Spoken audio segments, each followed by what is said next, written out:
Micro finance ಕಂಪನಿಗಳ ವಿರುದ್ಧ ದಿನಕ್ಕೊಂದು ಪ್ರಕರಣಗಳು ಮುನ್ನೆಲೆಗೆ ಬರ್ತಾ ಇದೆ. ಅಲ್ಲಿ ಆತ್ಮಹತ್ಯೆ, ಇಲ್ಲಿ ಊರು ಬಿಟ್ರು ಅನ್ನುವಂತಹ ವಿಚಾರ. ಇದೇ ವಿಚಾರಕ್ಕೆ ಸಂಬಂಧಪಟ್ಟಂತೆ ರಾಜ್ಯ ಸರ್ಕಾರ ಕೂಡ ಕ್ರಮವನ್ನು ತೆಗೆದುಕೊಳ್ಳುವುದಕ್ಕೆ ಪ್ಲಾನ್ ಮಾಡಿಕೊಂಡಿದೆ. ಇದರ ನಡುವೆ ಫೈನಾನ್ಸ್ ಅಸೋಸಿಯೇಷನ್ ಪಬ್ಲಿಕ್ ಟಿವಿಗೆ ರಾಜ್ಯದಲ್ಲಿ ಆಗ್ತಾ ಇರುವಂತಹ ಬೆಳವಣಿಗೆಗಳ ಕುರಿತು ಸ್ಪಷ್ಟನೆಯನ್ನು ಕೊಟ್ಟಿದೆ. ಅನಧಿಕೃತ ಸಂಸ್ಥೆಗಳು ಮೈಕ್ರೋ ಫೈನಾನ್ಸ್ ಹೆಸರಿನಲ್ಲಿ ಕೆಲಸವನ್ನ ಮಾಡಲಾಗ್ತಾ ಇದೆ. ಜನರನ್ನ ಹೆದರಿಸಿ ಊರು ಬಿಡುವಂತೆ ಮಾಡ್ತಾ ಇದ್ದಾರೆ. ನಾವು RBI ನಿರ್ದೇಶನದಂತೆ ವ್ಯವಹಾರವನ್ನು ಮಾಡ್ತಾ ಇದ್ದೇವೆ.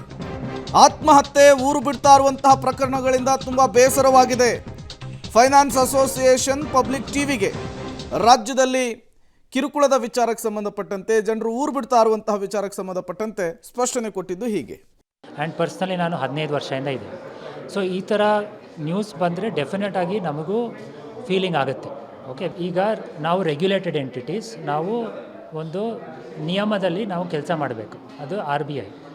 ಬಟ್ ಇಲ್ಲಿ ಏನಾಗಿದೆ ಅಂದರೆ ಬೇರೆ ಅನ್ರೆಗ್ಯುಲೇಟೆಡ್ ಎಂಟಿಟೀಸು, ಇಂಡಿವಿಜುವಲ್ಸು ಬರ್ತಾರೆ. ಸೊ ಒಂದು ಘಟನೆ ಆದರೆ ಅದು ಎಲ್ಲ ಕಾರಣ ರೆಗ್ಯುಲೇಟೆಡ್ ಎಂಟಿಟೀಸ್ ಅಂತ ನಾವು ಹೇಳೋಕ್ಕೆ ಬರೋದಿಲ್ಲ.